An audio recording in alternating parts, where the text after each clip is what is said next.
देवधर और मंगल की मित्रता ऐसी थी जैसे दोनों एक ही शरीर के दो अंग हो। यदि एक को चोट लगती तो तकलीफ दूसरे को होती। वे दोनों बचपन से ही मित्र थे। अब उनकी मित्रता इतनी पुरानी हो चुकी थी कि लोग उसकी दोस्ती की मिसाल देते थे। आजकल तो परिवार वाले भी साथ नहीं देते, भाई भाई का गला खचाखच काट देता है। लेकिन इन दोनों को देखो, भले ही खून का रिश्ता ना हो लेकिन दिल का रिश्ता तो है दोनों में। भगवान इन दोनों की दोस्ती सलामत रखे। अब देवधर और मंगल बड़े हो चुके थे। दोनों की अपनी अपनी नौकरी थी और अब नौकरी की वजह से एक दूसरे से मिलना भी कम हो गया था। एक दिन दोनों ने तय किया कि वे दोनों मिलकर व्यापार करेंगे। फिर क्या था, दोनों ने मिलकर ट्रांसपोर्ट का व्यापार शुरू कर दिया। उनका धंधा चल निकला और दोनों खूब अमीर हो गए। वे ठाट बाट से रहने लगे और दोनों का विवाह भी हो गया। अब दोनों के जीवन में किसी चीज की कमी नहीं थी। व्यापार भी खूब फल फूल रहा था। अरे देवधर भाया, क्यों मेरे पेट पे लात मार रहे हो? जैसा मैं कहता हूं वैसा कच्चा बिल बना दो, तुम्हें भी लाखों का फायदा होगा। अरे ये कैसी बातें कर रहे हो श्यामलाल जी? मैं मंगल को क्या बताऊंगा? हिसाब किताब अपनी जगह है। देवधर भाई, बिना पक्के बिल के कौन सा हिसाब किताब? ना मुझे मंगल से लेना देना और ना ही मेरा मालिक आपको कभी पूछने वाला है। और ये तो शुरुआत है। आगे आगे देखो, आपकी 5 उंगलियां घी में होगी। देवधर के मन में न जाने कहां से बेईमानी आ गई और वह व्यापार में हेरा फेरी करने लगा। मंगल बहुत सीधा और नेक इंसान था। उसे इस गड़बड़ी की भनक तक नहीं लगी। अब देवधर व्यापार में घाटा दिखाता जा रहा था। एक दिन ऐसा आया कि मंगल उस व्यापार का भागीदार ही नहीं रहा। मंगल ने ऐसा धोखा जिंदगी में पहली बार खाया था। धीरे धीरे वह बहुत चुपचाप रहने लगा। वह किसी से बात भी नहीं करता था। वह न हंसता था न बोलता था। इस कारण उसकी पत्नी बहुत परेशान रहने लगी। एक तरफ तो घर में आर्थिक तंगी रहने लगी, दूसरी तरफ मंगल भी बीमार रहने लगा।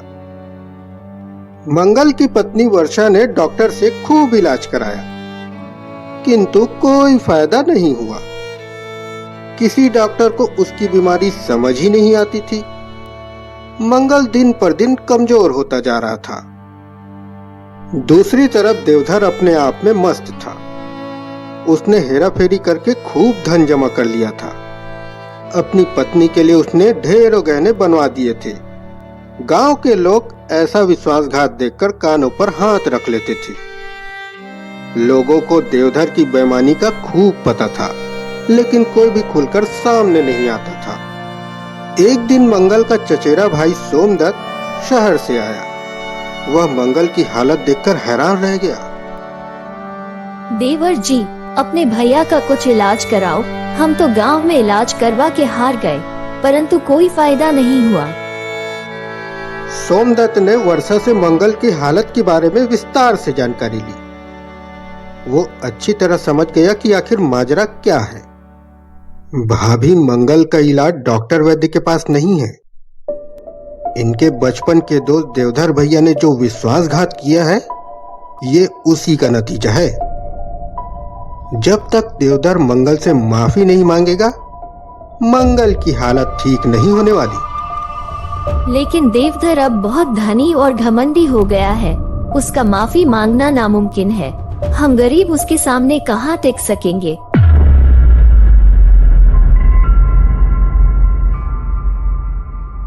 इधर देवधर का बिजनेस बहुत जोर शोर से चल रहा था। एक दिन देवधर के पास एक बहुत बड़ा व्यापारी आया। क्या कहा आपने? 10 करोड़? लेकिन गुरमीत जी, इतने बड़े ऑर्डर का एक्सपोर्ट करने के लिए मेरे पास साधन ही नहीं है।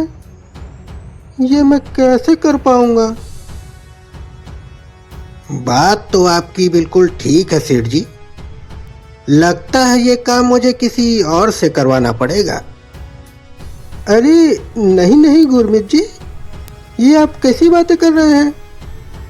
मेरे होते हुए आपको दूसरे के पास जाने की क्या जरूरत है? ठीक है, एक काम करते हैं। पहले मैं आपको 1 करोड़ का ऑर्डर देता हूं।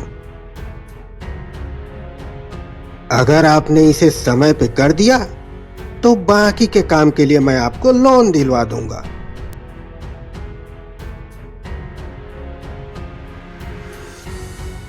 देवधर इतने बड़े ऑर्डर को खोना नहीं चाहता था, इसलिए वो राजी हो गया।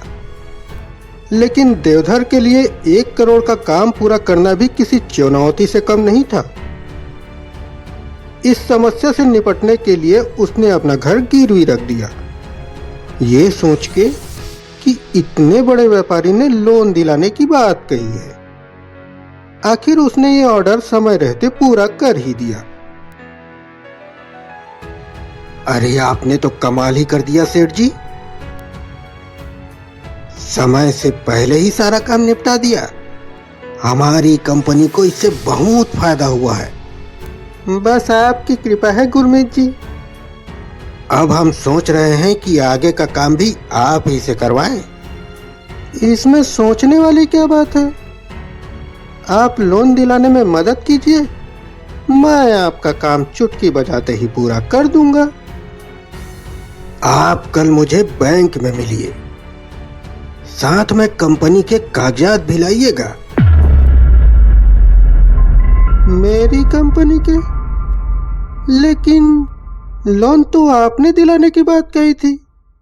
देवधर भाई, आप लोन का पैसा वापस कर पाओगे, इसकी कोई गारंटी तो देनी पड़ेगी ना। हाँ, ये तो ठीक कही आपने।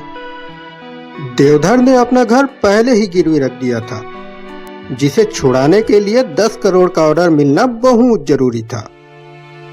इसलिए अगले दिन देवधर ने अपनी कंपनी की गारंटी पर लोन के लिए अप्लाई कर दिया और कुछ दिनों में उसका लोन पास भी हो गया। लोन के पैसों से ट्रांसपोर्ट व्हीकल खरीदना शुरू किया और साथ में अपने मजदूरों की संख्या भी बढ़ा दी, ताकि वह जल्द से जल्द काम पूरा कर सके। लेकिन एक दिन, अरे गुरमीत जी, आप कैसी बातें कर रहे हैं? आप ही के कहने पर मैंने घर ऑफिस सब गिरवी रख दिया।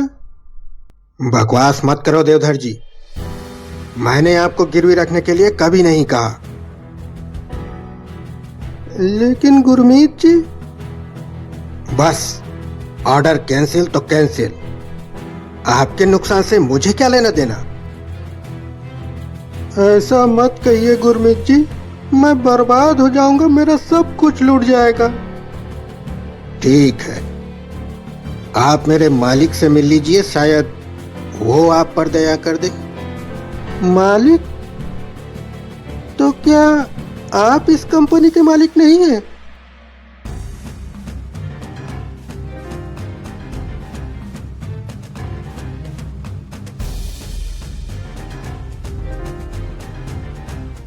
ये कौन सी जगह है? गुरमीत जी, आप मुझे कहाँ लेके आ गए? यहीं मिलेंगे मेरे मालिक।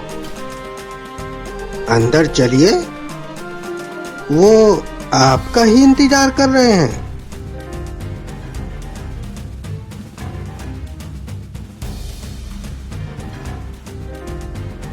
ये कैसा मजाक है गुरमीत जी?